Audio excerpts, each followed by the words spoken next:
चलिए, सबसे पहले तो आपको अष्टमी की शुभकामनाएं। माता रानी का आशीर्वाद आप सब पर पूर्ण रूप से बना रहे। और जब मैंने आपकी भावनाओं को कल पढ़ा मुझे बहुत अच्छा लगा। तुम लोगों को कैसा लगा लिखते जाएं। कुछ ऐसा लगा हाँ अच्छा काम करा, लिख के अपनी आपसे ही हम मिलते हैं कि हम क्या चाहते हैं, वो वाला फीलिंग आया कि नहीं आया। चलिए दैट्स गुड। आज अकाउंट्स को हम ऑफिशियली स्टार्ट कर रहे हैं। कल आपका जो वो पेपर मैं ले गई थी वो आपके साथ कल वाली क्लास में डिस्कस होगा। है इम्प्रूवमेंट के भयंकर स्कोप है। ठीक है, वैसे भी अपन जब फाउंडेशन में अभी आप लोग एग्जाम दिए हैं, कुछ डायरेक्ट एंट्री से हैं, 100 on 100 तो कोई भी नहीं होता जब इंटरमीडिएट में आता है, तो स्कोप तो हमेशा ही इम्प्रूवमेंट का है। बट अकाउंट्स एकमात्र ऐसा सब्जेक्ट है जो इंटर में आप जो सीए फाउंडेशन में बेसिक्स पढ़ते हैं, इंटर पे आप ये मान के चलिए उससे ऊपर एक मंजिल खड़ी करते हैं उसी इमारत पर, उसी भूमि पर, और फिर फाइनल में एड ऑन होगा। और रियल लाइफ में फिर स्काई इज द लिमिट। आपकी बिल्डिंग कहाँ आसमान छूती है, मतलब जो आप बुनियाद बना के यहाँ से लेके जाते हैं। चलिए आज लिखेंगे हम सबसे पहले ही अपना इंडेक्स।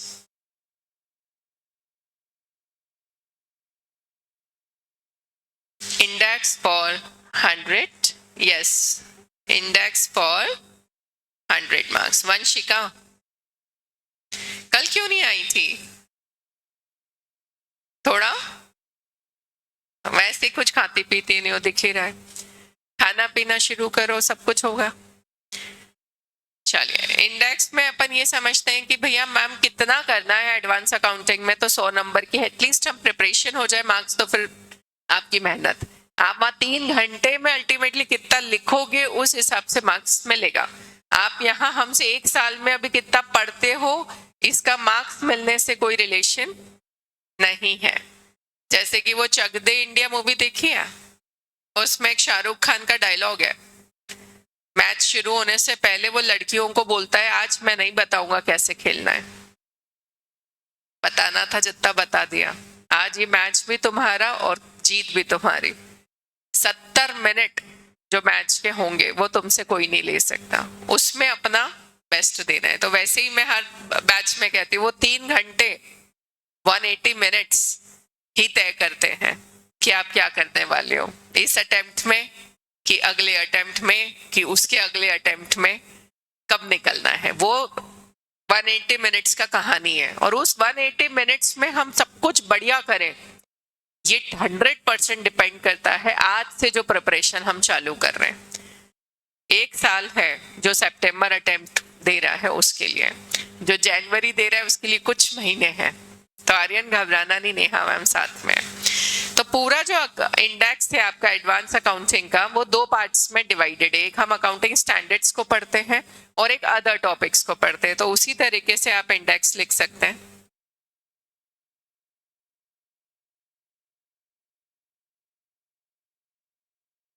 अकाउंटिंग स्टैंडर्ड्स,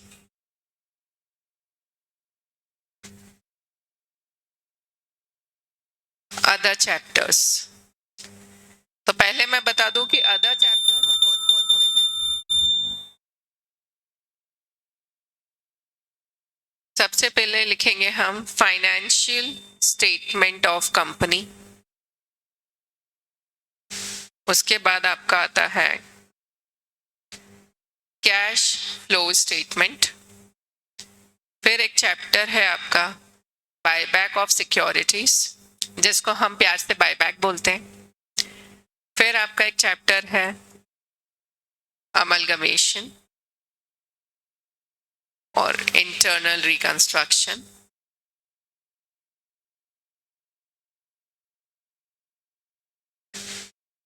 देन है अकाउंटिंग फॉर ब्रांचेस।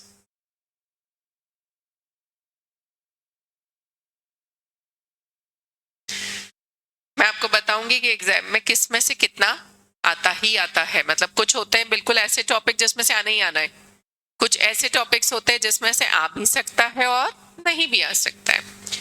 तो अकाउंटिंग स्टैंडर्ड कौन कौन से, कोई आइडिया आपको कितने हैं? यस, जो 27 पढ़ने हैं, काउंटिंग में 29 हैं, 2 डिलीट हो गए। कौन से 2 डिलीट हुए हैं? 7 तो है, नहीं 11 भी है। 1 से लेके 29 तक पूरे हैं, उसमें से 2 डिलीट हुए हैं, वो है 6 और 8। बाकी सब अपने को पढ़ना है। अच्छा, ये आखिरी है जहां अकाउंटिंग स्टैंडर्ड पढ़ रहे हो। फाइनल में जब आ जाओगे तो अकाउंटिंग स्टैंडर्ड नहीं है, वहां पर क्या है? IFRS और इंड AS। IFRS और इंड AS। तो मैम क्या वो एस नहीं होते? अरे भाई, it is just like gravy बनाते हैं अपन सब्जी बनाने के लिए। अब तुम उस ग्रेवी में पनीर डाल दो कि स्वीट कॉर्न डाल दो कि मखाने डाल दो, सब्जी वो बन जाएगी। तो जो अकाउंटिंग स्टैंडर्ड में हम यहाँ बेस बनाएंगे, वो ही बेस पूरा इंड AS में जाएगा। तो आप मेरे से पूछोगे मैम कितना इंपॉर्टेंट है ये CA फाइनल के पॉइंट ऑफ व्यू से, तो मैं कहूंगी 500% इंपॉर्टेंट है। पूरा एक एक लाइन यही स्टैंडर्ड्स का इंड AS में गया। इट इज जस्ट लाइक मिठाई सेम है काजू कतली, काजू कतली तो काजू कतली होगी। अब उस पर अपना स्वीट लिखो कि मिश्री लिखो, क्या फर्क पड़ता है? तो ये समझ लो, अभी अपन अपना स्वीट वाला डब्बा पढ़ रहे हैं और फिर सेम काजू कतली को मिश्री ब्रांड में पढ़ेंगे। फंडामेंटल समझे? सेम है डिट्टो अंदर कंटेंट। फिर आप मेरे को बोलोगे मैम फिर अंतर क्यों है? वो समय आने पे बताया जाएगा कि फिर डिफरेंस क्यों है। बट ये बात क्लियर है कि इंटर में पढ़ना क्या है? Accounting standards. लिखिए कौन कौन से अकाउंटिंग स्टैंडर्ड्स हैं।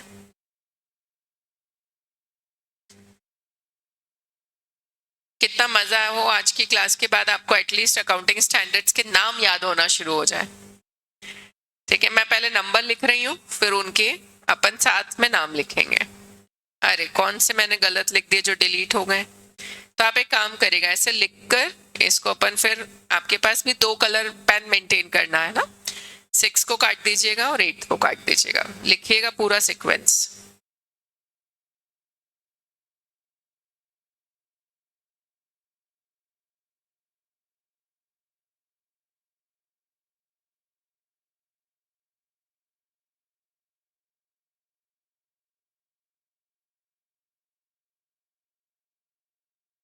बस खत्म, लास्ट है 29।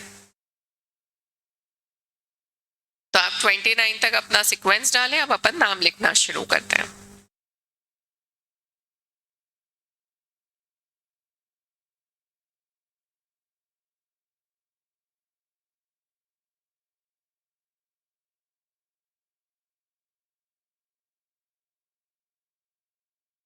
पहला अकाउंटिंग स्टैंडर्ड है डिस्क्लोजर ऑफ अकाउंटिंग पॉलिसी।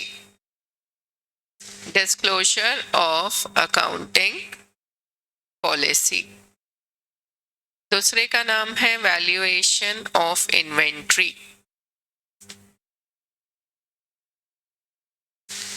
तीसरे का नाम है cash flow statement. Events occurring after balance sheet date. Net profit or loss for the period.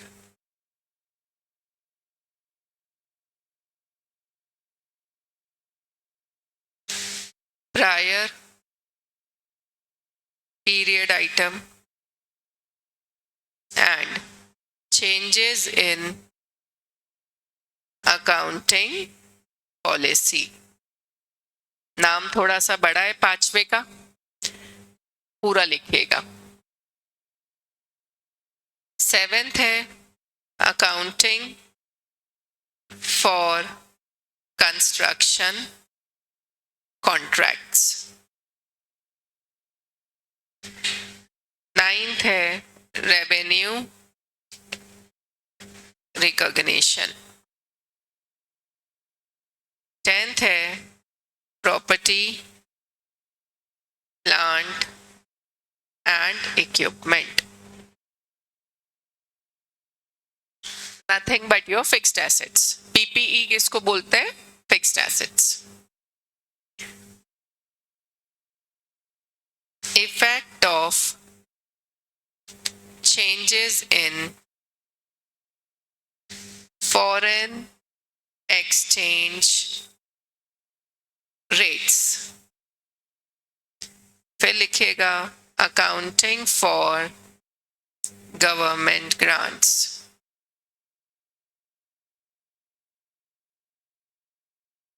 accounting for investments, accounting for amalgamation,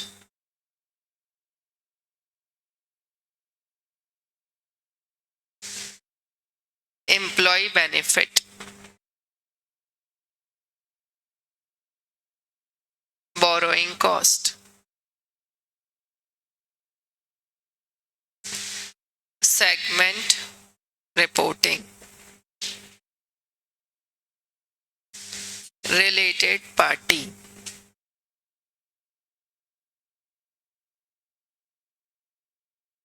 disclosure,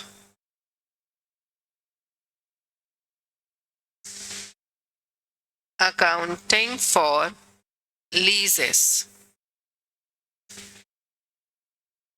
EPS,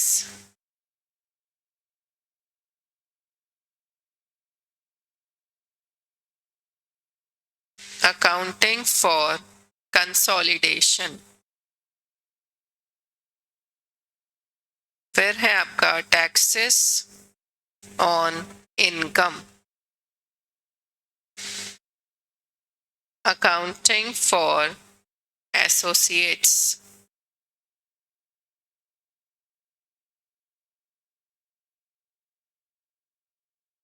accounting for joint venture,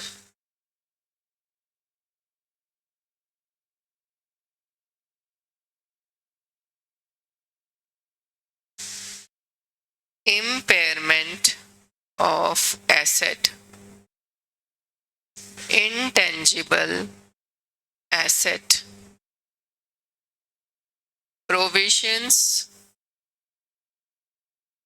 contingent liability and contingent asset।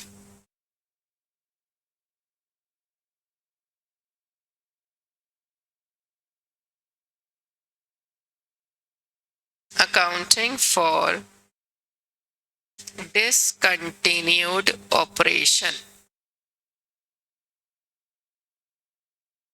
interim financial reporting।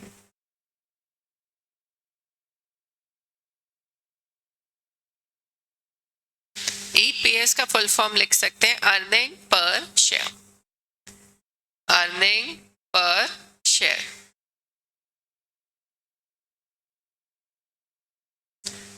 सबसे best तरीका यही है बेटा, अपने हाथ से लिखा है ना आज आपने, दिमाग में जाएगा।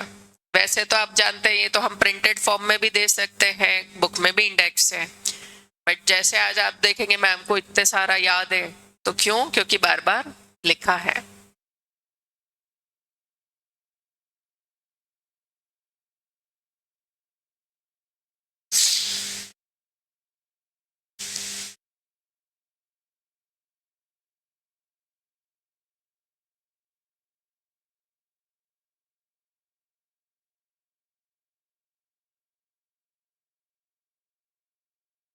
Interim financial reporting.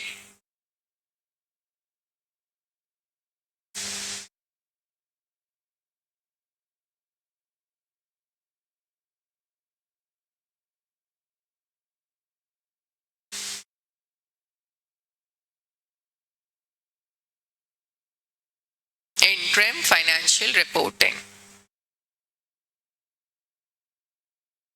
जब आप अभी अपने हाथ से सिलेबस लिखेंगे ना, तो अपन अभी जब ड्यूरेशन देखेंगे तो आपको समझ आएगा कि पूरा कोर्स कैसे कंप्लीट होता है, बिना भागा दौड़ी करें, आराम से।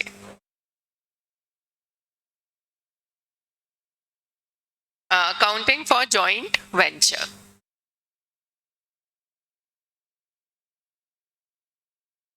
यस।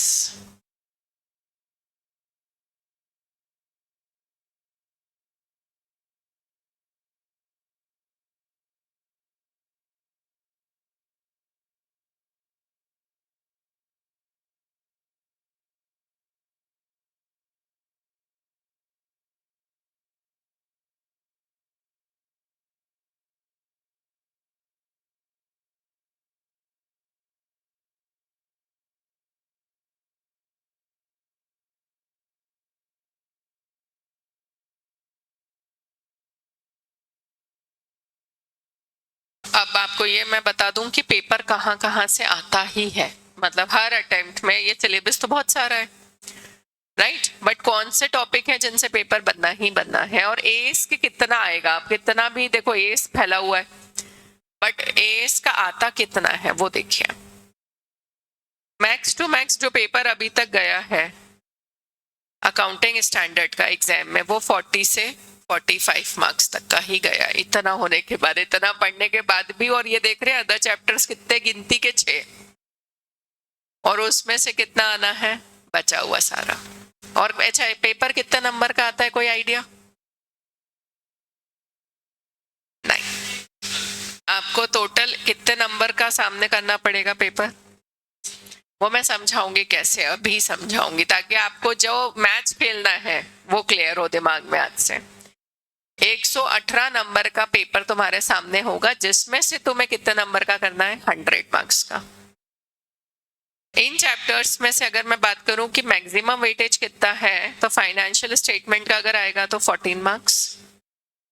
बड़े बड़े जो क्वेश्चन बनते हैं, एमलगमेशन 14 मार्क्स, ये 14 मार्क्स। ब्रांचेस का नॉर्मली जो है 7 to 10 मार्क्स में आता है। कैश फ्लो भी आपका है जो 10 to 14 आ सकता है। Even I should write 7 to 14 है। कैश फ्लो का अगर बहुत छोटा सा सिंपल सा प्रश्न है तो 7 नंबर में भी बन सकता है, और एक फुल फ्लैजेट दे दिया तो वो 14 नंबर में भी बन सकता है। और अब मैं इसमें हाईलाइट कर रही हूँ या गोला बना देती हूँ जो आना ही एग्जाम में, जो आपको दिखेगा ही, आपको ये दिखेगा ही दिखेगा। You can not ignore this topic. Amalgamation आता ही है एग्जाम में। और अब जिसको हम चैप्टर के तरीके से ही पढ़ते हैं, बट दिया वो एएस फैमिली में है, वो मैं इधर शिफ्ट करके दिखाती हूँ आपको, देखिएगा ध्यान से। अकाउंटिंग स्टैंडर्ड नंबर आपको ये दिख रहा है यहाँ पर 21, वो क्या है, अकाउंटिंग फॉर कंसोलिडेशन। तो होल्डिंग, सब्सिडरी कंपनी, ये मैं इधर से उठा के चैप्टर में डाल रही हूँ, क्योंकि उसको पढ़ना भी बिल्कुल कैसे पढ़ता है, चैप्टर की तरीके से। और एग्जाम में वहां पर मैं लिख देती हूँ, आना ही आना है कितने में, 14 मार्क्स में। कौन सा वाला लिखा है मैंने, आप ध्यान से लिखिएगा, ये। और ये तीनों एक ही फैमिली हो गई। कौन कौन सी, ये और ये। मतलब जब भी पढ़ते ऑलमोस्ट हम साथ में ही पढ़ लेते हैं, क्योंकि कंसोलिडेशन, एसोसिएट और जेवी में मैं अभी अंतर बताती हूँ, आपको पता होना चाहिए। आज की क्लास के बाद कहीं पे भी कोई बोले कि यार कंसोलिडेशन किसका होता है, एसोसिएट होगा तो क्या होगा, किसको बोलते हैं कि मेरी एसोसिएट कंपनी है, किसको बोलते हैं कि भैया ये मेरा इसके साथ जॉइंट वेंचर है। तो बहुत परसेंटेज से गेम खेलते हैं ये वाला। कैसे खेलते हैं, परसेंटेज से। अगर मान लो मैंने आर्यन की कंपनी में, इसकी कंपनी में पैसा लगा 1 करोड़, अगर 50 लाख से ऊपर मैंने लगा दिया ना, 50 लाख से ऊपर मतलब आधे से ज्यादा, 1 करोड़ का 50 लाख कितना हुआ, आधा।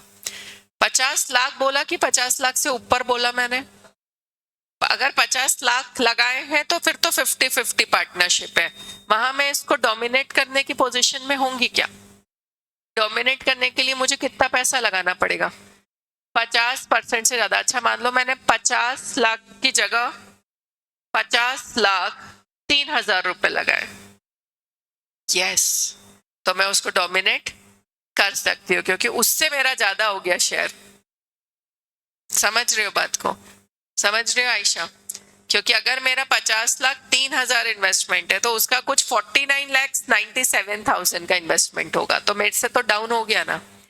तो इसका मतलब होल्डिंग कंपनी, होल्डिंग मैं और सब्सिडरी वो, मैं बड़ी और वो छोटी। मैं कंट्रोल कब करूंगी, कंसोलिडेशन होता है होल्डिंग एंड सब्सिडरी का, और उसके लिए कितना परसेंटेज होल्डिंग चाहिए मुझे, 50% से ज्यादा। तो जो मेरी पूरी अकाउंटिंग होगी वो किसके हिसाब से होगी, AS 21 के हिसाब से। समझा ये बात को?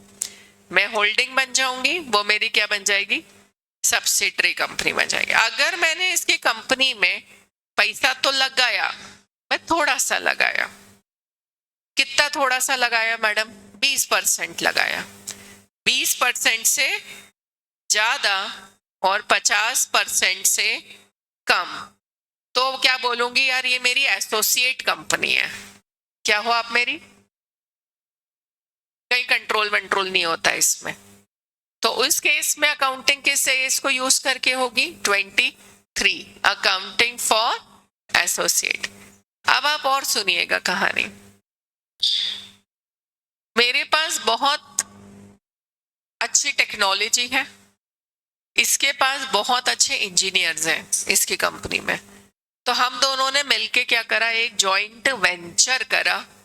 क्या जॉइंट वेंचर करा कि मेरी कंपनी की टेक्नोलॉजी, तुम्हारे कंपनी के इंजीनियर्स मिलके बनाएंगे एक नई गाड़ी और हम लॉन्च करेंगे उसको वर्ल्ड वाइड।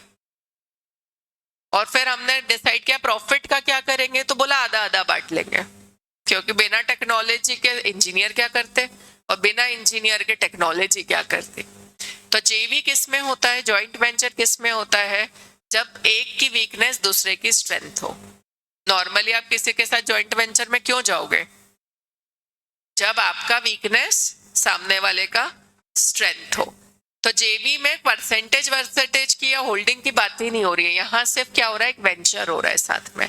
तो जब ऐसे कोई हम अरेंजमेंट करते हैं तो हमारी अकाउंटिंग पॉइंट ऑफ व्यू से हिसाब किताब किसके कहे अनुसार रखेंगे, अकाउंटिंग स्टैंडर्ड 27। तो ये समझ आया ये तीनों एक ही फैमिली क्यों है, क्योंकि यह तीनों में हम किसी दूसरी कंपनी के साथ जाके कुछ कर रहे हैं। क्या कर रहे हैं, पहले वाले केस में तो मैंने पैसा बहुत लगा दिया, दूसरे वाले केस में बहुत तो नहीं लगाया, 20% से ज्यादा और 50% से कम, और तीसरे वाले केस में परसेंटेज की बात ही नहीं हो रही है, बात आपसी एक दूसरे को म्यूचुअली सपोर्ट करने की हो रही है। तो ये तीनों को हम यहाँ चैप्टर के साथ पढ़ते हैं, और इसमें ये जो 14 मार्क्स है ये नॉर्मली किस में से आता ही आता है, 21 कंसोलिडेशन का एक प्रश्न आता ही आता है। थोड़ा सा पैटर्न समझ आ रहा है एग्जाम का कि कौन से टॉपिक्स हैं जो यहाँ पर दिखेंगे, एक ये दिखेगा अमलगमेशन और एक ये दिखेगा होल्डिंग सब्सिडरी। बाकी आप मेरे से पूछेंगे मैम बायबैक दिखेगा क्या, कैश फ्लो दिखेगा क्या, ब्रांच दिखेगा क्या, तो मैं बोलूंगी दिख भी सकता है और नहीं भी दिख सकता है, कोई बड़ी बात नहीं है, समझे। अब पेपर कैसा दिखता है, ये सिलेबस पूरा लिख लिया। अच्छा, इसमें ड्यूरेशन की तुम मेरे से बात करोगे तो थोड़ा सा अपन मोटा बुद्धि में बात करते हैं, मोटा मोटा बात करते हैं। तो टोटल अकाउंटिंग स्टैंडर्ड्स कितने हो गए, 29 में से 2 डिलीट हो गए तो 27 में से ये पर्टिकुलर एएस 21 को तो चैप्टर ही बोलो, हलक हटा दो। तो एएस की तौर पे कितने पढ़ने, 26 टोटल, 26 एएस हम एएस के तौर पे पढ़ेंगे। अब एक एएस को एवरेज 2 दिन भी मान लो आप, बड़ा छोटा मिला के, तो कितने दिन का हो गया ये वाला पार्ट, 52 डेज का। अब ये वाला आप मेरे से पार्ट पूछोगे मैम कितना टाइम लगता है, तो वो भी मैं आपको लिख देती हूँ, आप भी नोट कर सकते हो साथ में अपने सिलेबस में कि एक टेंटेटिव कितने दिन में होता है। तो financial statement of company takes 3 to 4 days, 4 दिन में कंप्लीट। कैश फ्लो 4 days, क्योंकि आप लोगों का मैं मान के नहीं चलती कि 12वीं का कुछ है पड़ा हुआ है, तो 0 मान के ही पढ़ाऊंगी, क्योंकि उसमें भी आने को 14 नंबर तक आ सकता है, इसलिए हम उसमें लापरवाही नहीं करेंगे। बायबैक 2 से 3 days, मैक्सिमम 3। इंटरनल रिकंस्ट्रक्शन की बात करें तो 3 दिन। अमलगमेश ब्रांच की पहले बात कर लेते हैं, तो इट गोज फॉर 7 days। काफी बड़ा टॉपिक है ब्रांच, उसमें 3 टाइप के ब्रांचेस पढ़ने होते हैं। और इसमें एक आपको ट्रिक बताऊं तो AS 11 भी इसके साथ हो जाता है, किसके साथ, ब्रांच के साथ। अभी नहीं लिखवा रही कॉपी में, बट आपको बता रही हूँ कि वो मिक्स करके पढ़ते हैं। अमलगमेशन और ये जो कंसोलिडेशन है, amalgamation almost take 7 days, consolidation will आपका टेक ऑलमोस्ट 10 classes। अगर प्रॉपर कायदे में पढ़ना है, एग्जाम ओरिएंटेड, जिसमें कंसेप्ट भी क्लियर हो और एग्जाम में जो प्रश्न है वो भी आपका बनना चाहिए। तो ये जोड़िए जरा, एड ऑन करिए, कितना हो गया, 30, पक्का। भैया लड़कियों कुछ प्लस में हेल्प करो यार। 38, मैं 40 लिख देती हूँ, है ना। 40 डेज का अप्रोक्स ये हो गया, और ये कितने डेज का हो गया, लगभग 50 डेज। तो 90 डेज मतलब आपको यहाँ पर क्लास कितने टाइम आना पड़ेगा, 3.5 महीना, जो मैंने आपको डे 1 पे कहा था कि इतना टाइम एडवांस अकाउंटिंग को लगता है, क्योंकि 90 डेज कंटिन्यू क्लास नहीं लगता, संडे का ब्रेक रहता ही है। तो 3.5 से 4 महीने में कोर्स पूरा विधि वर्क होता है properly along with questions in the classroom. Questions का कैसा रहेगा मैम, तो बहुत ही सिंपल है, मैं सिर्फ इतनी जगहों से क्वेश्चन उठाती हूँ। एक तो इंस्टीट्यूट का मॉड्यूल पूरा कवर रहेगा, फिर आपका आरटीपी आप जानते हैं, रिवीजन टेस्ट पेपर, एक होता है मॉडल टेस्ट पेपर और एक होता है पास्ट पेपर्स। यहाँ के अलावा हम कहीं पे भी अपना पढ़ाई नहीं ले जाते, क्योंकि इंस्टीट्यूट इसी में से पूछता है, कोई अलग जगह से आना ही नहीं है, ठीक है, ये वाला। तो अब इसमें मैंने क्या करा है, आपका क्वेश्चन बैंक हर उस पर कंप्लीट कर रखा है, बना रखा है। तो क्वेश्चन बैंक में जो यूनिक वैरायटी के क्वेश्चन है वो ऑफ कोर्स हम क्लास में करेंगे, सिमिलर वैरायटी के क्वेश्चन होमवर्क में मिलेंगे, जो आपको नेक्स्ट डे चेक कराना होता है। तो आप ये सोच के चलिए कि होमवर्क से तो आप बच नहीं पाओगे। बहुत सिंपल रूल है, बिना डांटने मारने वाला। होमवर्क है तो क्लास के अंदर बैठोगे, नहीं है तो क्लास के बाहर बैठोगे। Homework is as mandatory as हम जैसे सांस लेते हैं, खाना खाते हैं, भूलना नहीं है। क्योंकि अकाउंट्स अगर आप चाहते हैं कि नेहा मैम पढ़ाए और हमें एक बार में समझ आ जाए और हम एग्जाम तक उसको ले जाएं, बहुत सिंपल फंडामेंटल है मेरा कि आज का आज करो, कल कुछ नहीं होता। अगर आज मैंने कोई क्वेश्चन करवाया है, तुम सेम डे जाके उसको कर लोगे तो ऐसा इम्पॉसिबल है कि समझ ही ना आए। मेरी पढ़ाने की जो टेक्निक है वो बिल्कुल अलग है। आप जब भी मेरे साथ कोई टॉपिक पढ़े, उसको मैंने पहले ही चैलेंज करा है, कहीं भी ढूंढ लें। बहुत ही फन वाली टेक्निक है, मजे वाली, स्टोरी वाली। और दूसरी बात, आपको स्ट्रेस नहीं आएगा। और तीसरी बात, अगर कोई टीचर पढ़ाने में उस टॉपिक को 4 घंटे लेता है तो मेरे को पढ़ाने में सिर्फ 1 घंटा ही लगता है, अब बिना कोई शॉर्टकट के, क्योंकि मेरे पास कुछ उसकी R&D करी हुई है। समझे क्या? कुछ समझ आ रहा है कैसे चलने वाला है कारवां? आप मुझसे पूछो मैम पहले क्या स्टार्ट कर रहे हैं, तो of course this is a pre inter batch, you all know. एक इसका मेन बच्चा जो आएगा वो 5 से 7 नवंबर के बीच में यहाँ आएगा। अक्टूबर अभी हमारा पूरा 1 महीना है, जिसमें I am not starting with any of the chapters. अच्छा, आप बोलोगे कि मैम हमारा फिर क्या होगा, वापस से कोर्स शुरू होगा? बिल्कुल भी नहीं। आपको जो इस बैच में पढ़ा दिया वो उस बैच में आखिरी में पढ़ाया जाएगा, ताकि आप लोग पहले फ्री हो जाओ। देखिए, अर्ली स्टार्ट करा है तो बेनिफिट मिलना चाहिए, बहुत सिंपल सी बात है। Early start early finish.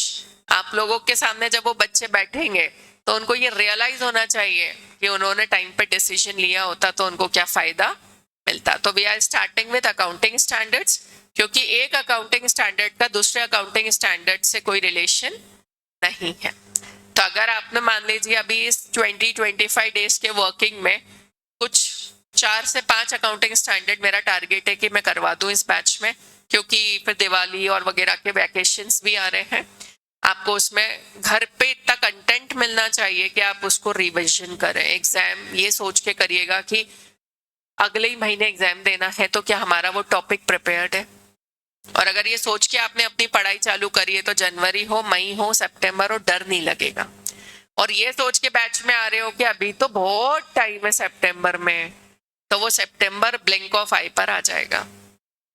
CA inter पहले से सिलेबस तो वही है, बट इंस्टीट्यूट की एक्सपेक्टेशन बढ़ गई है, आंसर राइटिंग उनका डिमांड बढ़ गया है। चलिए, पूरा सिलेबस पे अच्छी कमांड हो गई पक्का। एक बार मैं 1 मिनट दे रही हूँ, पूरे सिलेबस को पढ़ लीजिए वापस से।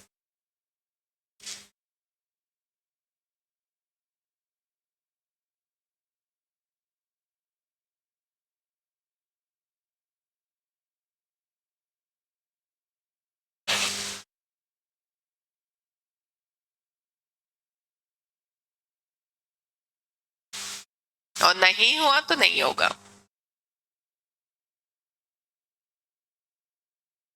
फिफ्टी 50% से 50% तक चलेगा तक, क्योंकि 50 के ऊपर ऐसे समझो, अगर मेरा किसी कंपनी में 51 रुपीज है तो सामने वाले का 49 हुआ तो मैं डोमिनेट कर पाऊंगी। अपने को होल्डिंग बनना है, मतलब किसी को कंट्रोल करना है, तो उसके लिए जरूरी है कि आपका कुछ पार्ट ज्यादा हो। मान लो 100 रुपए लगे किसी कंपनी में, 50 इसने लगाए, 50 मैंने लगाए, तो कोई भी एक दूसरे को कंट्रोल नहीं कर पाएगा। कंट्रोल कौन कर पाएगा? जिसने 50 से ज्यादा। हाँ, 50 से ज्यादा कितना होता है? मान लो 51, तो आपने 51 लगाया, मैंने 49 लगाया, तो अब आप मुझे क्या करोगे? कंट्रोल। और जहां वर्ड आ गया कंट्रोल, वहीं वर्ड आ गया होल्डिंग और सब्सिडरी। अभी लॉ में आप टाइप्स ऑफ कंपनी पढ़ोगे ना, उसमें आएगी होल्डिंग कंपनी, सब्सिडरी कंपनी। वहां यही चीज है। सर पूछे तो बता देना कि सर मैम ने बता दिया है होल्डिंग कब बनते हैं? Not at 50%, more than 50%। तो एसोसिएट का जो रेंज है वो कितना चलेगा? 20 से 50 तक।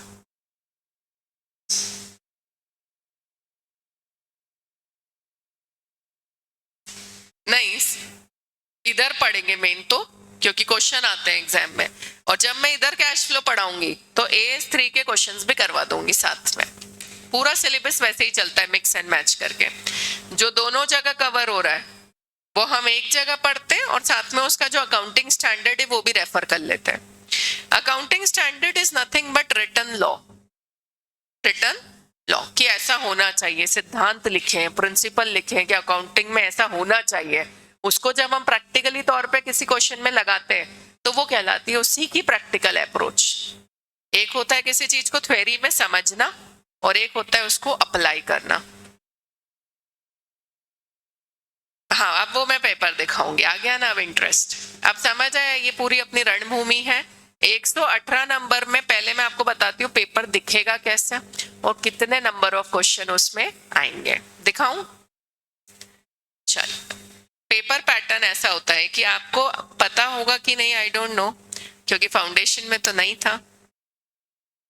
देयर आर MCQ फॉर कितने मार्क्स? उसमें क्वेश्चन कितने आते हैं बेटा? और कितने मार्क का एक क्वेश्चन होता है? तो 30 नंबर तो आपको MCQ है, मल्टीपल चॉइस क्वेश्चन। प्रश्न होगा 4, उसमें ABCD होंगे, आपको सिर्फ टिक मारना है। और ऐसे कितने क्वेश्चन आएंगे?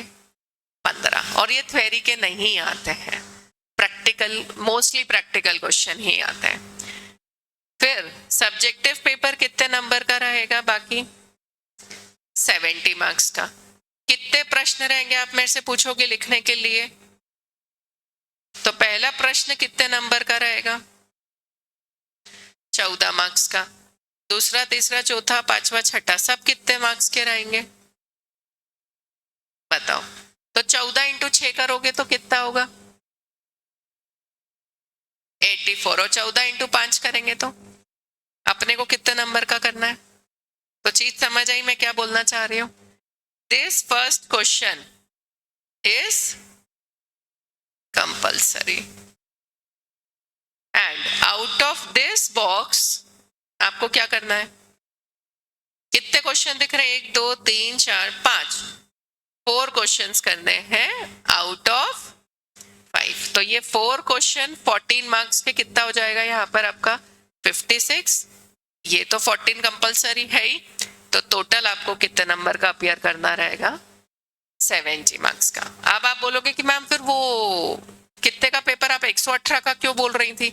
ये तो कितने का हुआ? यहाँ पर आप बोल रहे हो 84, यहाँ पर 14 और यहाँ पर 30। इन सबको जोड़ोगे तो कितना हो रहा है?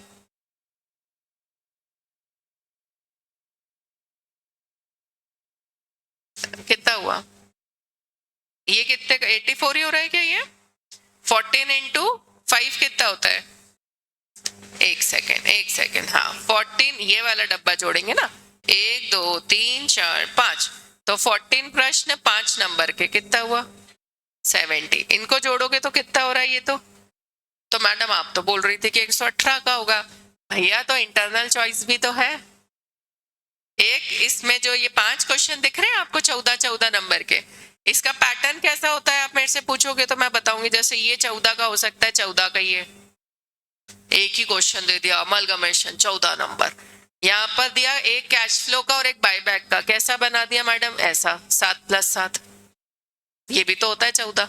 फिर इधर ये 4th वाला कैसा दे दिया? एक कुछ 10 नंबर में डाल दिया, तो एक क्वेश्चन कितने में डाला? अब ये जो 4 है इसमें और क्या रहता है, 4 4, या तो ये वाला करो या ये वाला करो, तो हर पेपर में एक इंटरनल चॉइस मिलती है। कितने नंबर में, वो भी 4 मार्क्स के लिए। तो इसीलिए मैंने इस पेपर को आपको बताया कितने नंबर का है बेटा, 118।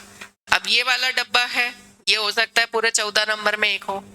ये वाला डब्बा यहाँ पर ऐसा हो सकता है 5 + 5 + 4, तो भी तो 14 ही हुआ। जो फर्स्ट क्वेश्चन है नॉर्मली वो कैसा आता है, कंपलसरी वाला, यही पैटर्न है जो मैं बोल रही हूँ, 5 + 5 + 4। ये कभी बड़ा नहीं आता, फुल फ्लैजेड एक कहीं टॉपिक से नहीं आता, ये सब टॉपिक्स में से मिलकर आता है। पहला पेपर दिखा दूं एक बार, तो और अच्छी फीलिंग आएगी कि कैसा दिखेगा मैम, शुरू करने से पहले पता तो हो। CA inter advanced accounts question paper, देखिए ये ऐसा दिखेगा आपको। ये मैं कहूंगी जरूर पहले ही पढ़ लेना, एग्जाम के भरोसे मत रहना। अवेलेबल है ना, तो अपना वहां पर रिपोर्टिंग टाइम होता है 1:45, 2 बजे पेपर चालू होता है, 15 मिनट रीडिंग के हैं, तो कृपया ये टाइम बचा लेंगे, पहले से पता है हमें। तो ये यहाँ से लेके कितना पॉइंट तक, 11 तक आपको वहां पर नहीं पढ़ना चाहिए। मेरा सजेशन रहता है कि पहले ही पढ़ लो, पता ही होगा क्या लिखा है। और शुरुआत कहाँ से करिए, ये क्या लिखा है, पार्ट 2। पार्ट 1 क्या होता है, MCQ। पार्ट 2 में कौन सा है, सब्जेक्टिव। कितने नंबर लिखा है साइड में, 70 नंबर। ठीक, MCQ आप मेरे से पूछोगे नहीं आता क्या, नहीं अपलोड होता, उसके खूब सारे प्रैक्टिस पेपर्स हैं हमारे पास, और इंस्टीट्यूट RTP वगैरह में डाल देता है MCQ प्रैक्टिस, बट ये जो फाइनल पेपर आते हैं पास्ट पेपर्स, वो डिस्क्लोज नहीं होते, वो डिस्क्लोज नहीं। जैसे IIT वगैरह में होता है क्या क्वेश्चन बैंक बाहर, नहीं होता ना रिलीज, वैसे यहाँ पर भी है। तो क्या लिखा है, पहला question paper comprises of 6 question, answer 1 is and attempt any 4 out of 5. Working note should form the part of your answer. Answer to the question are to be given only in English except in case of candidate who opted for Hindi medium. If the candidate has not opted for Hindi medium, his answer in Hindi will not be. ये तो common sense है कि English medium opted है और आप हिंदी में कुछ लिख देंगे तो नहीं चलेगा। पहला प्रश्न कितने पार्ट्स में दिख रहा है, फर्स्ट का A कितने नंबर में दिख रहा है, फिर 5, फिर खत्म। आया समझ में, 5 + 5 + 4। सेकंड प्रश्न कितने का, एक साथ पूरा एक ही प्रश्न, या तो 14 नंबर इन या 14 नंबर आउट। स्टेप मार्किंग मिलती है, बट उसके भरोसे मत जाना, कोशिश करना पूरा आंसर अपना टैली होना चाहिए। यार अकाउंट्स में अगर फुल नंबर नहीं सोच रहे हो तो बाकी सब्जेक्ट में क्या ही करोगे। देखिए ये मैं बता देती हूँ किसका है,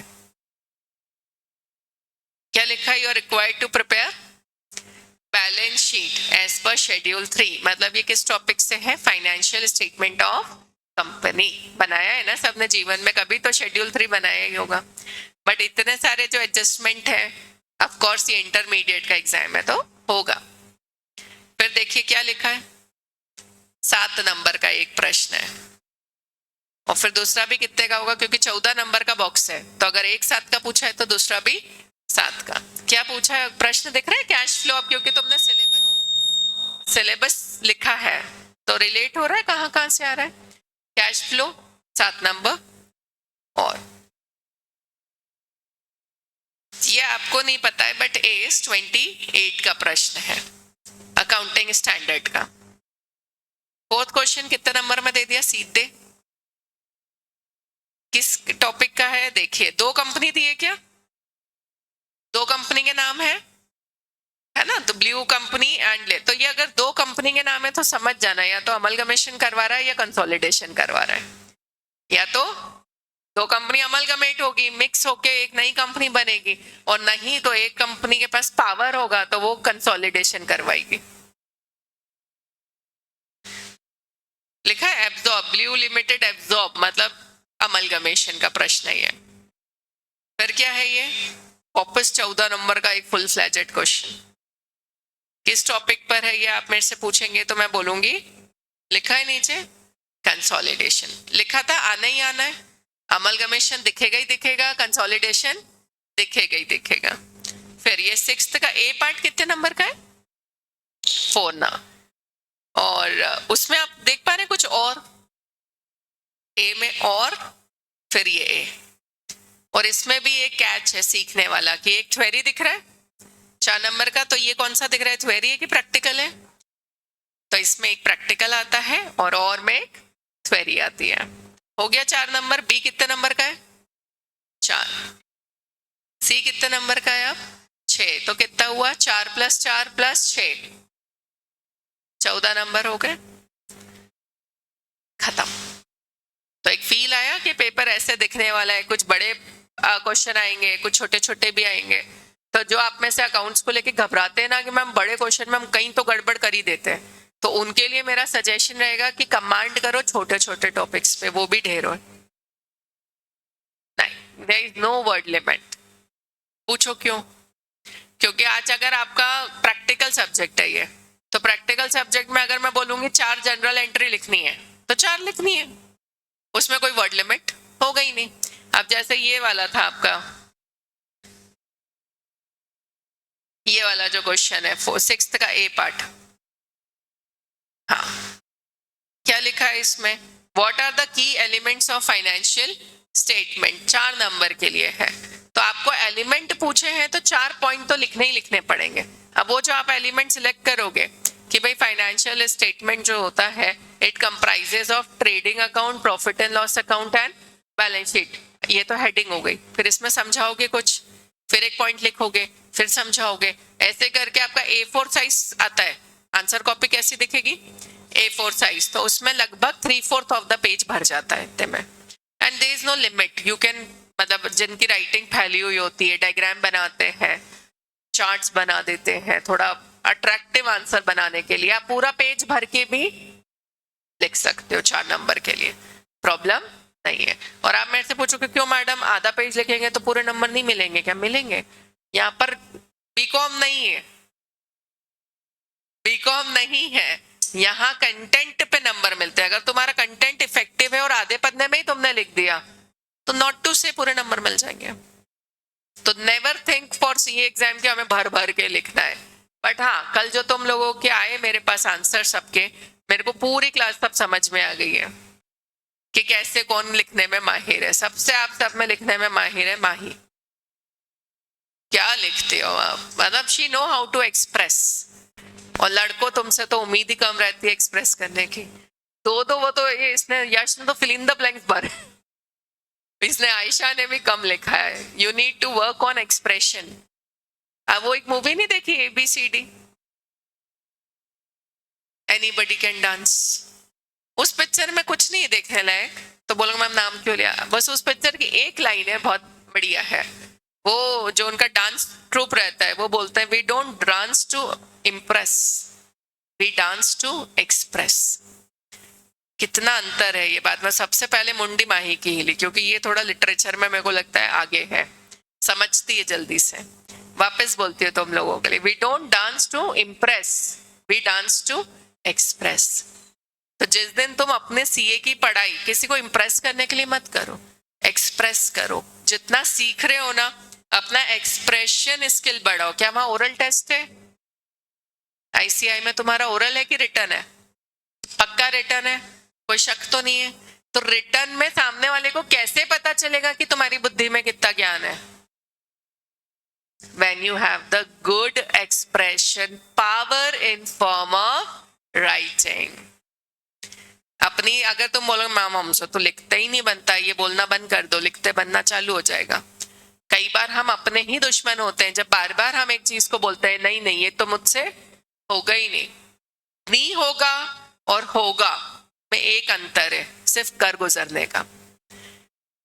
नहीं होगा और होगा में अंतर क्या है?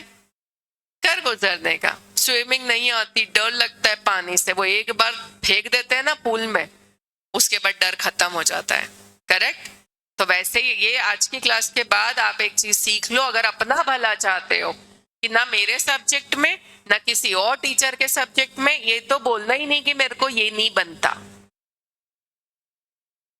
अब आप बोलोगे मैम फिर ऐसे बोल देने से काश आ जाता, कि हम बोलने लग जाते हैं हमको आता है। हाँ, इससे आना शुरू तो हो जाएगा। रिजल्ट मिलने में हो सकता है टाइम लग जाए, एक दिन में तो कोई मैजिक नहीं होने वाला है। बट अगर ये मैं जो बोल रही हूँ वो प्रैक्टिस करोगे ना कि यार नहीं मेरे को अभी नहीं आ रहा but I will try. Law, ma'am law समझ तो पूरा आता है, बिल्कुल लिखते नहीं बनता, बैंड बजी पड़ी है लिखने में। लिखना तो शुरू करो, 2-4 बार उसमें प्रॉब्लम होगी और जब उस चीज को समय देंगे ना, कोई भी चीज लाइफ में समय का मोहताज है। ऐसी कोई चीज नहीं है जो आप नहीं कर सकते हैं लाइफ में, बस उस चीज को समय दो। आप समय दोगे वो चीज आपको समझ आने लगेगी, समझ आने लगेगी तो ये समझ आएगा कि गड़बड़ कहाँ हो रही है और गड़बड़ पे काम करना है। कुछ पार्ट देखो, कुछ हद तक तो टीचर्स हेल्प कर देते हैं वीकनेस ढूंढने में कि तुम कहाँ प्रॉब्लम है। जैसे आप लोगों के आंसर आए तो आज मैं बता पाई, वंशिका तुम्हें मैं वो क्वेश्चंस बताऊंगी, कल लिख कर लाना। तो कुछ हद तक तो जो मेरे पास आंसर्स है मेरे को समझ आ गया कि आप लोगों को you need to work on expression, क्योंकि तुम्हारे दिमाग में होगा बहुत कुछ बट उतार नहीं पाए ना कॉपी पे, उतारना है अपने को। तुमने भी अच्छा लिखा था आर्यन, लेट भेजा बट लिखा था, याद आ गया मुझे। एक प्रिंस पटेल का तो मैसेज आ गया, मैडम ट्रैवल कर रहा हूँ, पहुंच के लिख के दूंगा, बाकी तो सबने लिख दिया था। तो और उस पे अपन काम कर सकते हैं। तो एक चीज समझ आई कि आज की क्लास में कि बिना लिखे ये वाला जो आग का दरिया है पार नहीं होने वाला है। आपको सभी सब्जेक्ट में भर भर के लिखना है, उसका एक ही तरीका है, नोट्स मत मांगना किसी से कभी, हाथ पे भरोसा रखना अपने। और एक चीज कोचिंग के प्लेटफॉर्म से बोल रही हूँ जो बहुत बड़ी बात है, नोट्स हम सिर्फ अपनी मार्केटिंग के लिए देते हैं, हमारी पब्लिसिटी के लिए देते हैं, लिखने का कोई सब्सिट्यूट नहीं है। टैक्स में कोई सर पढ़ा रहे, लॉ में पढ़ा रहे, मैं एएस में पढ़ा रही हूँ, जितना आप और हम मिलके लिखेंगे ना यहाँ पर क्लास में, उससे बेस्ट कोई टीचिंग नहीं होती। और मैं आपको बता दूं, टीचर जब हाथ से नोट्स बनवाता है ना, उसमें उसकी मेहनत 5 गुना ज्यादा लगती है। कितनी? 5 गुना। आज कोई भी रेडीमेड, आज मैं नोट्स बना लूं, चैट जीपीटी एआई के जमाने में हम बैठे हैं, नोट्स बनाना कोई बड़ी बात नहीं है। मैं चाहूं एक दिन में अकाउंट्स की बुक बना सकती हूँ, बट उसमें क्या होगा पता है, मुझे भी आलस आएगा अगले दिन लिखवाने में। मैं आपके सामने स्लाइड ओपन करके समझा दूंगी, आप समझ भी जाओगे, वो कॉपी आपके घर में टेबल पे सजी भी रहेगी, उसको आप टेस्ट वाले दिन एक बार ऐसे प्यार से रेफर करोगे और टेस्ट दे दोगे। किस टेस्ट में ज्यादा नंबर आने की उम्मीद है, जहां आपने एक एक वर्ड अपने हाथ से खुद लिखा है कि प्रिंटेड मटेरियल में पढ़ा है? तो थोड़ा सा एफर्ट मेरा भी बढ़ेगा, थोड़ा सा एफर्ट आपका भी बढ़ेगा, बट उससे बेस्ट पढ़ाई का कोई तरीका नहीं है फुल मार्क्स के लिए। तो I hope I have made myself clear to you. समझ आ रहा है कि क्या स्ट्रैटेजी है, स्टाइल क्या रहना है? चलो अब आप ये बताओ कि ये आपने सब नोट किया कि नहीं? दिस इज इंपॉर्टेंट थिंग जो आपकी कॉपी के फ्रंट पन्ने पे होना चाहिए। नहीं किया है तो पेपर पैटर्न नोट कर लो। समझा वो तो अच्छी बात है, बट ये जितनी बार आप देखोगे ना उतनी बार आपको पेपर पैटर्न फील होने लग जाएगा। इट इज जस्ट लाइक किसी राजस्थान में जा रहे हैं, गर्मी मिलनी है, पहले से मेंटली प्रिपेयर होना, तो वहां गर्मी का एहसास नहीं होता। वैसे ही पेपर को फील करने लग जाओ कि यार इतने क्वेश्चन दिखने हैं, इस टॉपिक से दिखने हैं, तो वहां पर स्ट्रेस नहीं आएगा। इट इज जस्ट लाइक जैसे तुम अपने एनिमी के लिए वेट कर रहे हो, मैं तेरे को शूट करूं। व्हेन यू आर रेडी, आप जब रेडी होते हो ना तो ऐसे ही थॉट प्रोसेस होता है, आप बेटा तो कहीं से भी ला, कैश फ्लो इतना दम के पड़ा है, कहीं से भी आ जाए क्वेश्चन हम उसको निकाल गुजरेंगे। और जब माइंड प्रिपेयर नहीं होता है और मैं कितना भी अच्छा पढ़ा दूं, नर्वसनेस जाती है एग्जाम में साथ। और मैं नहीं चाहती आप में से कोई भी नर्वस होकर एग्जाम हॉल में बैठे।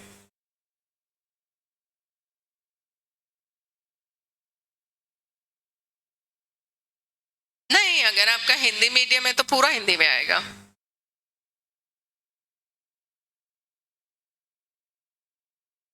नहीं नहीं नहीं नहीं नहीं, आपका मीडियम क्या ऑप्टेड है?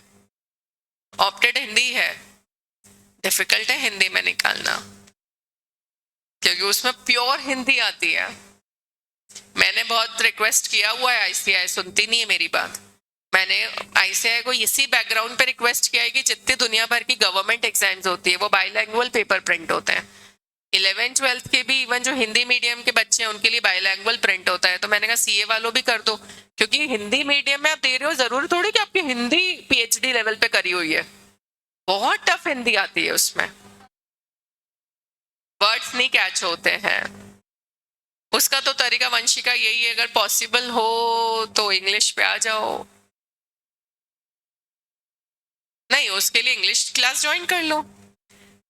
ऐसी कोई चीज नहीं है जिसको समय दो तो हो नहीं सकती। लैंग्वेज देखो, आगे पीछे कॉर्पोरेट में काम करना है या नहीं भी करना है तो अपने को वो सब चीजें आना चाहिए। क्योंकि मेरे ऐसे काफी स्टूडेंट्स हैं जिन्होंने मानो आप इंटर तक हिंदी मीडियम में निकाला है और फाइनल में इंग्लिश मीडियम में निकाला है। मैं मिलवा भी दूंगी और बात भी करवा दूंगी आपकी उनसे, ताकि आपको एक मोटिवेशन मिले कि ये संभव है। भोपाल के बहुत अब तो फेमस हो गए हैं वो सीए, भास्कर दुबे, वो मेरे यहाँ ही आए थे पढ़ने। तो हिंदी मीडियम बैकग्राउंड का बच्चा फाइनल सीधे इंग्लिश मीडियम में निकाला, और भी बच्चे हैं। तो अभी तो मत रिस्क लो, अभी तो जैसा चल रहा है चलने दो, बट फाइनल के लिए जरूर तैयारी करो इस बात की, ट्रांजिशन की।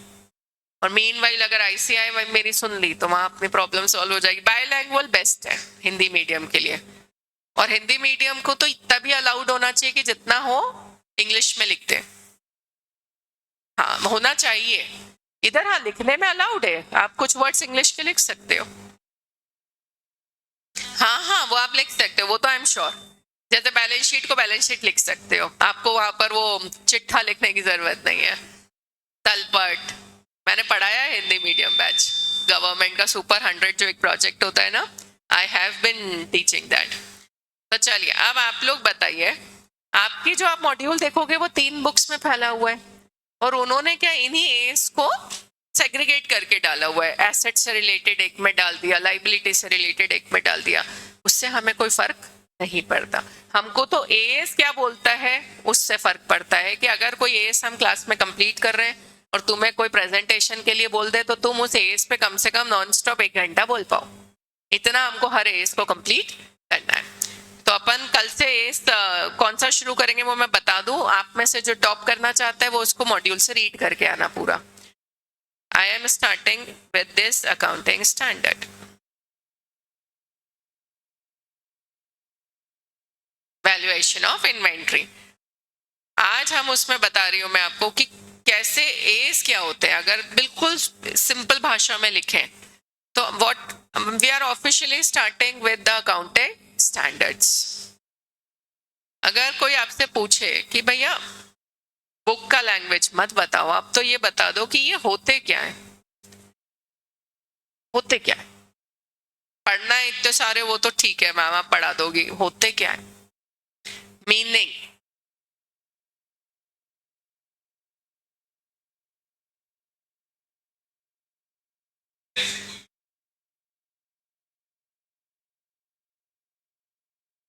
करेक्ट, आपने अपनी भाषा में बोला, बिल्कुल सही बोला कि ये एक बेंचमार्क, मतलब ये बोल दो ये स्टैंडर्ड होते हैं।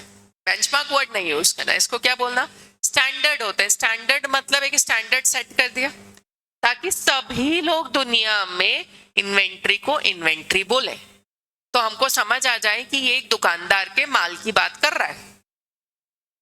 स्टैंडर्ड सेट कर दिया, किस चीज का स्टैंडर्ड कर दिया, सेट अकाउंटिंग का। क्योंकि अकाउंटिंग वैसे भी आपने डेफिनेशन पढ़ा होगा 11वीं में पहली बार, कि accounting is an art of recording.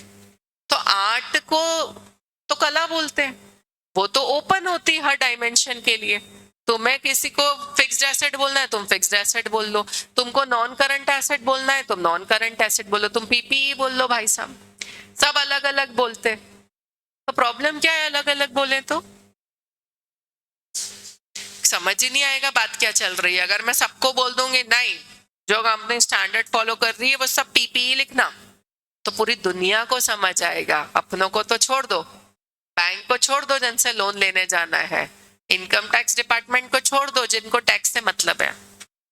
हमको अगर आज मोदी जी ने ये बात आइडेंटिफाई की थी 17 में कि यार क्यों ग्लोबल इन्वेस्टर इंडिया में नहीं आते, तो पता है सबसे मेन कारण क्या पता चला, कि हमारे इंडिया में बड़ी से बड़ी कंपनी जो कम से कम 1000, 2000, 5000, 50,000, 5 लाख टर्नओवर कर रही है, उसकी भी जो बैलेंस शीट है वो इंटरनेशनल लेवल पर नहीं है। तो फिर मोदी जी ने बोला आखिर क्यों नहीं है, तो पता चला हम वर्ल्ड फोरम ऑफ अकाउंटेंट में जुड़े हैं, इंडिया, हम पार्टी है वहां पर। अब आप बोलो मैम ये क्या होता है? अरे नॉर्मल एक अकाउंटिंग का एसोसिएशन है, जैसे अपने यहाँ किटी पार्टी चलती है, अग्रवाल समाज का एक ग्रुप चलता है, जैन समाज का एक अलग ग्रुप चल रहा है, तो सब ग्रुप चलते हैं। तो वैसे आप सोचो जब ग्लोबली बात करें तो सब कंट्री जिसमें एक पार्टिसिपेंट है, world forum of accountant, world forum of accountants, वहां दुनिया भर से सब लोग बैठते हैं ग्लोबली। तो वहां पर क्या बातें होती है? यही बातें होती है कि भैया अपनी अकाउंटिंग ऐसी क्यों नहीं हो जो यहाँ पर है वही यूएस में हो, वही यूके में हो, वही चाइना जापान में हो, ताकि अगर आज मेरे को चाइना की किसी कंपनी में इन्वेस्ट करना हो तो उन्होंने जो बैलेंस शीट दी है वो मेरे को समझ आए।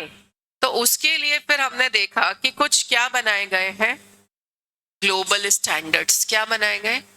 ग्लोबल। उसका नाम क्या रखा गया मैडम? उसका नाम रखा गया IFRS। IFRS full form international financial reporting standard. International word समझ आया और स्टैंडर्ड समझ आया। अब एक चीज समझ नहीं आ रही है कि फिर हम IFRS क्यों नहीं पढ़ा रहे इंडिया में। आपको उसके लिए एक ही कहानी बताऊंगी। आपको पता है पिज्जा हट इंडिया में आया था तो फेल हो गया था बहुत बुरी तरह से। क्यों? क्योंकि यूएस वगैरह में पिज्जा बिल्कुल फीका बनता है और हमें इंडिया में चाहिए चटपटा। हमारे टंग बर्ड्स चटपटे हैं। तो पिज्जा हट ने R&D करी कि भाई हमारा पिज्जा क्यों नहीं चल रहा। तो भैया लोगों ने बताया तंदूरी पिज्जा नहीं खिला रहे ना तुम। तो वो जैसे ही वो इंडिया में थोड़ा सा मॉडिफाई करा पिज्जा को तो चला नहीं, दौड़ पड़ा। हर बर्थडे पार्टी में जहां बच्चों के आज से ज्यादा नहीं 15 साल पहले पाव भाजी, छोला भटूरा ये खाने को मिलता था। आज की बर्थडे पार्टी में सुना क्या मिलता है? White sauce pasta, pizza, garlic bread. क्यों हुई है? उनको आ गया अपना प्रोडक्ट बेचना और अनफॉर्चुनेटली हमको आया नहीं हमारा प्रोडक्ट बचाना। खा रहे हैं बच्चे लपक के। तो क्या करा उन्होंने? पिज्जा में मॉडिफिकेशन करा इंडियन कल्चर के हिसाब से। तो बस IFRS में कुछ मॉडिफिकेशन कर दो कि जो इंडिया को दिक्कत ना हो, इंडियन कंपनीज को दिक्कत ना हो, तो उसको क्या बना दिया? IND-AS full form Indian accounting standard. अब आप बोलोगे मैम ये है क्या? कुछ नहीं, IFRS ही है। बट कैसे IFRS है? कैसे है? मॉडिफाइड। किस अनुरूप उसको मॉडिफाई किया गया है? इंडिया के अनुरूप। तो भी आप बोलोगे मैडम फिर हम ग्लोबल लेवल पे कैसे हुए? अरे हो गए ना भाई, जरा सा मॉडिफाई करा ना। पूरा IFRS नहीं है 100% बट 90% तो टच कर लिया ना। कितना? 90% टच कर लिया हमने ग्लोबल लेवल को। तो अब फॉरेन इन्वेस्टमेंट आएगी कि नहीं इंडिया में? आएगी, क्योंकि उनको जो गोरों को समझ आती है वैसी बैलेंस शीट परसना शुरू कर दी, तो फॉरेन इन्वेस्टमेंट आएगी। तो मेन उद्देश्य पूरे इंडिया में IND-AS लाने का यही था, यही जो मैं आपको बता रही हूँ। तो हम लोग फाइनल में क्या पढ़ेंगे? IND-AS। देखा जाए तो आपका IFRS। हाँ पापा कहाँ हो? तो आप लिफ्ट में ऊपर आओगे क्या? हाँ हाँ आप ऊपर आ जाओ ना। हाँ हाँ। तो ये समझ आया क्या होता है अच्छे से? बहुत अच्छी बात है। अपन अभी क्या पढ़ेंगे? तो इसका मीनिंग अगर मैं पूछूं वन लाइन में क्या होगा? Accounting standard. कुछ methods and principles of doing accounting. Methods and principle, सिद्धांत। जैसे सिद्धांत बना दिया periodicity, it's an accounting principle. Periodicity क्यों लाए इसको? ताकि ऐसा नहीं हो कि ये पप्पू की दुकान 6 महीने में प्रॉफिट निकलती है तो 3 महीने में निकलने बैठ गया। लड़कियों को सब्र नहीं है, ये वीकली प्रॉफिट निकालने बैठ गई। बोले हम तो हर हफ्ते PNL बनाएंगे साहब, हमको तो जानना है हमको प्रॉफिट कमा रहे कि लॉस कमा रहे। तो उसको रोकने के लिए पीरियोडिसिटी कंसेप्ट लाए, जिसने कहा कि भाई 12 महीने फिक्स कर लो। तो अकाउंटिंग हर बिजनेस की कितने महीने में होती है? 12 महीने में सिद्धांत लाया और उसको सबको सिखा दिया कि ऐसे ही करना है। उससे फायदा क्या हुआ? Every person is following the same rule. तो अपन बोल सकते हैं स्टैंडर्ड्स क्या होते हैं? 2 वर्ड्स में, methods and principles of doing. कर क्या रहे हैं अपन? Accounting. So it's the methods and principles of doing accounting adopted by enterprise. कोई पूछे एएस के हिसाब से बनाए क्या, तो इसका मतलब वो ये पूछ रहा है कि आपने जो प्रैक्टिसेस हैं, जो प्रिंसिपल है, उस हिसाब से अकाउंटिंग की है क्या? तो आप बोल सकते हो, अगर एएस आपने पढ़े हैं और लगाए हैं अपनी कंपनी में, तो बोल सकते हो कि यस, हमारा जो पूरा फाइनेंशियल स्टेटमेंट है वो किसके अनुसार बना है? एएस के हिसाब से। Accounting standard, 1 liner. और अभी बेस तैयार कर रहे हैं। फिर सीए फाइनल में तो पढ़ना ही ग्लोबल लेवल को है, बट इसको पढ़ने के लिए सीए इंटर में बेसिक्स पे कमांड होना जरूरी है। तो इसके बाद अब जो हम AS2 शुरू कर रहे हैं कल से, रीडिंग कर कर आओगे, बहुत बढ़िया, आपको मजा आ जाएगा। थोड़ा रीडिंग का शौक रखो, सीए बनने वाले हो, बचना तो इससे है नहीं क्योंकि। ठीक है, चलो तो आज की क्लास यहीं समाप्त। मिलते हैं आपसे कल की क्लास में।